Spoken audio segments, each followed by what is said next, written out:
BSc part third के paper third plant taxonomy and embryology of angiosperm के बारे में आज हम पढ़ेंगे। सबसे पहले हम बात करते हैं टैक्सोनॉमी की। प्लांट टैक्सोनॉमी क्या होती है? इसके अंतर्गत the science of classifying the plants is called plant taxonomy. सामान्यतः ये कहा गया कि जो प्लांट टैक्सोनॉमी है वो पौधों को वर्गीकृत करने की विज्ञान है।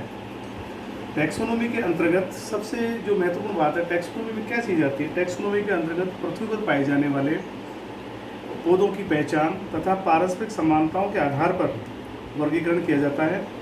पृथ्वी की सतह पर लगभग विभिन्न वैज्ञानिकों के द्वारा जो शोध कार्य किया गया उसके आधार पर 4 से 5 लाख एंजियोस्पर्म पादप है वो पाए जाते हैं, और इनमें से मैक्सिमम जो प्लांट्स हैं वो फ्लोरिंग प्लांट है,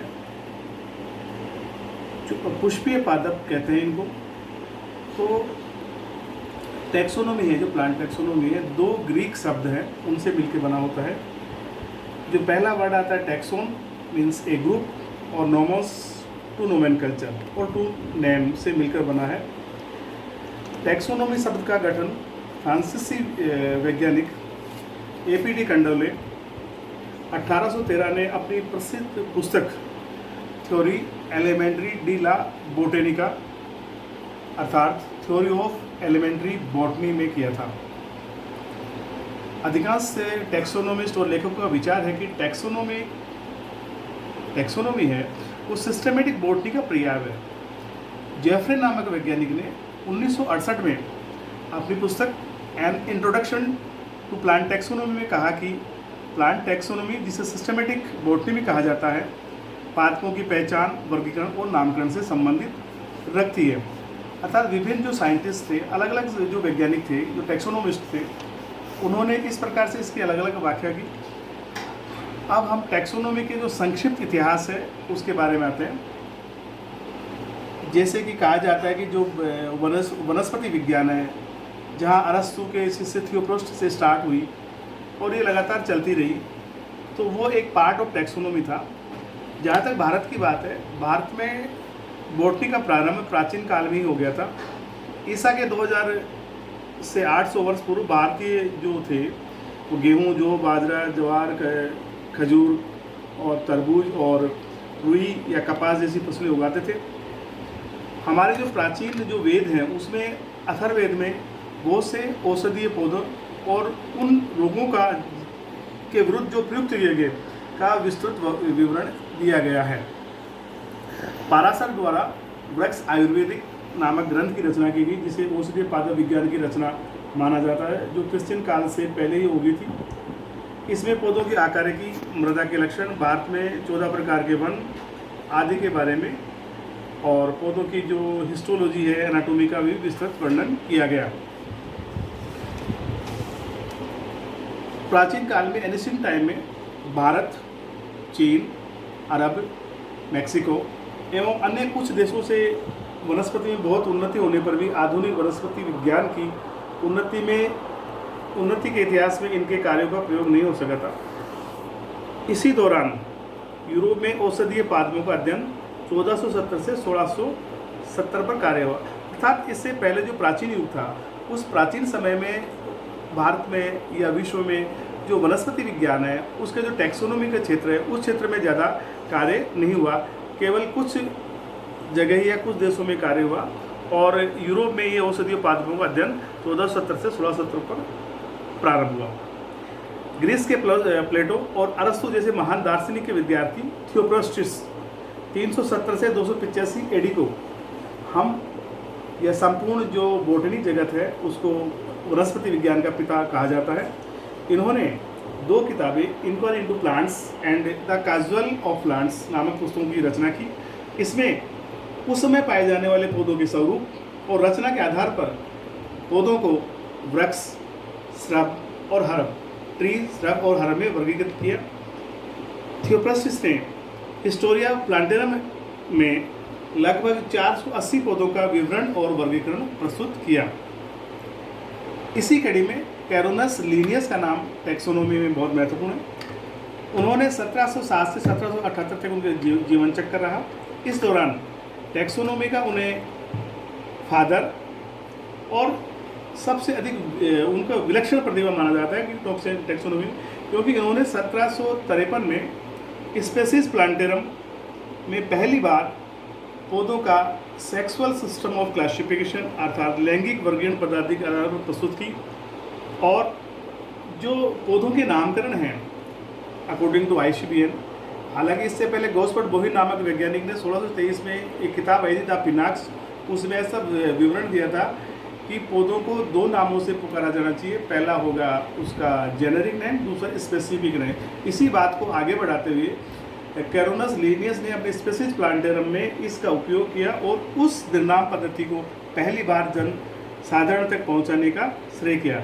इस कारण से उनको फादर ऑफ टैक्सोनॉमी कहा जाता है। इसी तरह भारत में अगर टैक्सोनॉमी की बात की जाए या बॉटनी की बात की जाए या वनस्पति विज्ञान की बात की जाए तो सर्वप्रथम पुर्तगालियों ने आधुनिक रूप से वनस्पति अनुसंधान प्रारंभ किया। यानी भारत में जो पुर्तगाली लोग आए थे, जो कालीकट से जहाँ स्टार्ट किया था, उन्होंने सबसे पहली बार भारत में या वनस्पति विज्ञान पर अनुसंधान कार्य किया। विलियम रोक्सबर्ग, जिन्हें भारत के भारत के लीनियस के रूप में जाना जाता है, ये 1751 से 1855 तक लाइफ साइकिल लिखी और ये रॉयल बोटेनिकल गार्डन कलकत्ता के सुप्रिटेंडेंट रहे और इन्हें फादर ऑफ इंडियन बॉटनी कहा जाता है।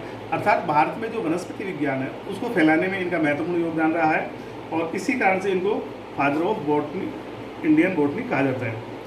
जबकि हम टैक्सोनॉमी की बात कर रहे हैं तो टैक्सोनॉमी में एच शांतापाउ नामक व्यक्ति को, एच शांतापाउ 1957 को फादर ऑफ इंडियन टैक्सोनॉमी कहा जाता है।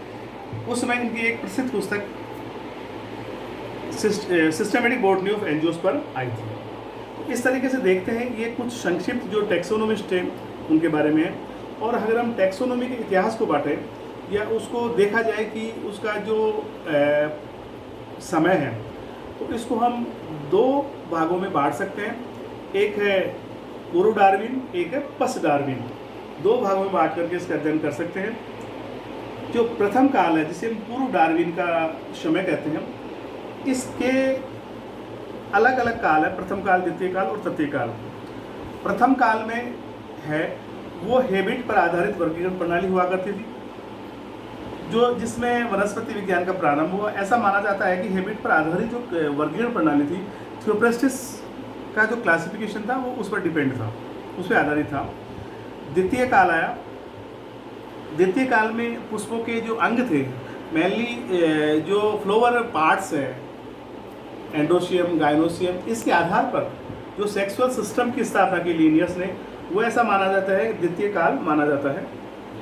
तृतीय काल, तृतीय काल में पौधों की जो आपसी रिलेशनशिप है, यानी कि मॉर्फोलॉजी की अपीयरेंस ऑफ ए प्लांट, यानी पौधों की बाह्य संरचना किस प्रकार दिखती है, इस प्रकार की जो वर्गीकरण प्रणाली है, जो सिस्टम पैदा हुआ, ये तृतीय काल कहलाता है। ये कहलाता है डार्विन से पहले का, क्योंकि डार्विन की किताब आई थी 1859 में, द ओरिजिन ऑफ स्पीसीज। इससे पूर्व जो बैंथम ऑफ क्लासिफिकेशन थे, हालांकि उनका क्लासिफिकेशन 1864 से में आया, लेकिन चूँकि उन्होंने 23 साल तक वर्क किया और उनके जेनरा प्लांटेरम में उन्होंने लिखा और क्लासिफिकेशन दिया, उनका कार्य पहले प्रारंभ हो गया था। तो उससे पहले तक को इस जो पूर्व डार्विन है, इस युग को हमें बात जानते इतिहास में 3 कालों में बांट करके अध्ययन करते हैं। और उसके बाद में ऐसा माना जाता है कि डार्विन के बाद में फाइलोजेनी का पीरियड आ गया, तो उसको पश्च डार्विनवाद कहते हैं और वो चतुर्थ काल कहलाता है।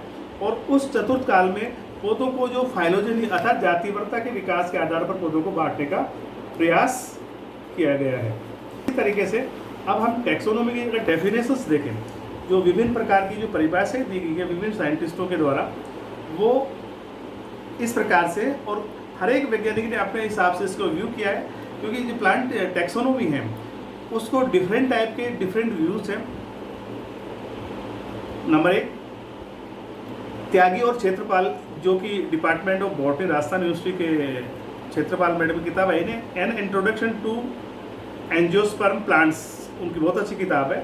और इस किताब में उन्होंने लिखा है taxonomy is the study of the principle and practices of classification, अर्थात वर्गीकरण प्रणालियों में जो हम प्रिंसिपल सिद्धांत है और उनका किस प्रकार से उनको प्रयोग कर सकते हैं, इस प्रकार के जो अध्ययन करने वाले विज्ञान है वो टैक्सोनॉमी कहलाती है।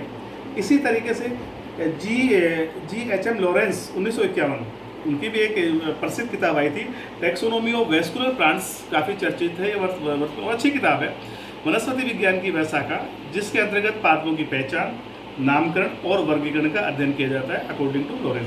अर्थात यहाँ पर देखिए उन्होंने कहा आइडेंटिफिकेशन, नोमेनकल्चर और क्लासीफाई टू प्लांट्स, ये कहलाता है। अगर हम आगे बात करें तो सिम्पसन 1961, उनके अनुसार taxonomy is the study of classification, it's procedure, rules and bases and principles है।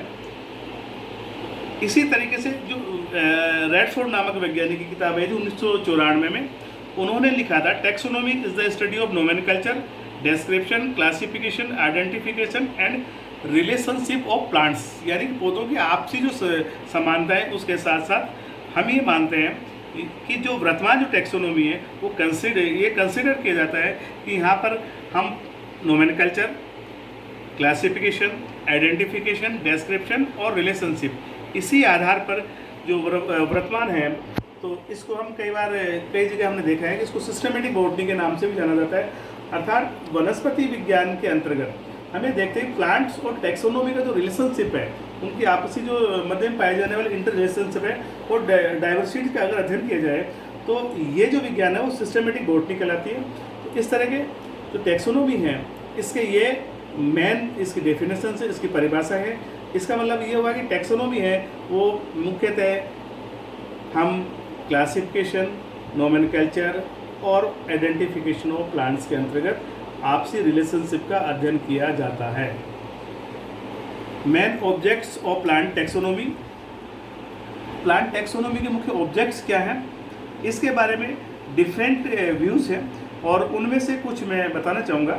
पहला है to inventory the word flora, जो मेन ऑब्जेक्ट है प्लांट टैक्सोनॉमी का कि जो वर्ड का फ्लोरा है यानी विश्व में जो पाए जाने वाले पादप है उन सब का डिस्क्रिप्शन हो, उन सब चीज़ों के बारे में हमें पता लगे कि विश्व में कौन कौन से पौधे जा रहे हैं, क्या नामकरण है और क्या उनका यूटिलाइजेशन है और उनका टैक्सोनॉमिक डिस्क्रिप्शन क्या है। तो मेन ऑब्जेक्ट है to inventory the world flora, यानी विश्व के फ्लोरा को खोजना। दूसरा है to provided a method for identification and communication. हम ये जानते हैं कि विश्व में कई पौधे कई जगह अलग अलग लोकल नाम से पुकारे जाते हैं, यानी कि उनका जो स्थानीय नाम है वो अलग अलग होता है। तो कई बार ऐसा देखा गया कि कुछ पौधे जो भारत में अलग है नाम से पुकारे जाते हैं, अमेरिका में अलग नाम से पुकारे जाते हैं। तो विश्व लेवल पर उनकी पहचान और कम्युनिकेशन, यानी हमने जिस पौधे को खोजा है वो वर्ड में एक ही नाम से पुकारा जाए तो वो होते हैं बोटेनिकल नेम, यानी वानस्पतिक नाम। तो जो भी हम चीज़ खोजें, जो भी कॉपी वो यूनिवर्सली होनी चाहिए। जो प्लांट आइडेंटिफाई किया हम उसका लोकल नाम रख करके उसको हम उस नई खोज नहीं मान सकते। तो ऐसी मेथड प्रोवाइडेड करना कि आपने जो डिस्कवर किया है वो एक यूनिवर्सल सिस्टम के तहत मान्यता प्राप्त हो। थर्ड है to provided a coherent and unique system of classification, विश्व में सभी जगह एक ही प्रकार का वर्गीकरण प्रणाली उपलब्ध करवाना। जैसे हमने पहले देखा कि जो क्लासिफिकेशन है वो भी मेनली आर्टिफिशियल, फाइलोजेनेटिक और मॉर्फोलॉजी क्लासिफिकेशन, कई प्रकार के वर्गीकरण प्रणालियाँ हुई। तो जो मेन ऑब्जेक्ट है टैक्सोनॉमी का कि जब से हम थियोप्रोस्टस काल से देखिए बेंथम वगैरह, एंगलर, प्रिंटले, हचिनसन, थोरेने, तख्ताजान और अब जो वर्तमान में एपीजी 4 सिस्टम आ रहा है, एंजियोस्पर्म फाइलोजेनी जो ग्रुप्स हैं उनके आधार पर क्लासिफिकेशन किया जा रहा है। टैक्सोनॉमी का जो मेन ऑब्जेक्ट है कि हम पौधों का इस प्रकार से विश्व लेवल पे एक यूनिवर्सल सिस्टम ऑफ क्लासिफिकेशन की करें।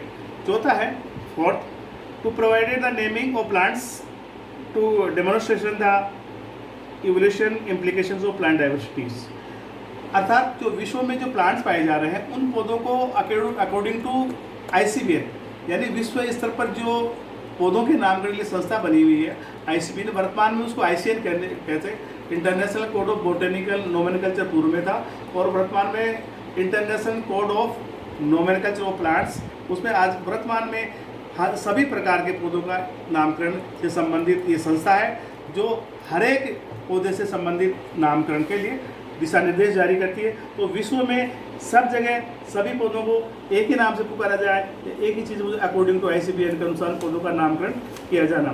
तो इस प्रकार से ये जो टैक्सोनॉमी है ये आज इसकी हमने आपको इसके डेफिनेशंस परिभाषा बताई कि क्या चीज़ होती है और इसमें हमें आपको करना क्या है, स्टडी ऑफ प्लांट्स है। प्लांट्स में अंदर इसके अंदर हम आपको पढ़ाएंगे आइडेंटिफिकेशन, क्लासिफिकेशन, नोमेनकल्चर, ICBN क्या होता है, ये आपकी सब चीज़ें इसमें सम्मिलित है। धन्यवाद।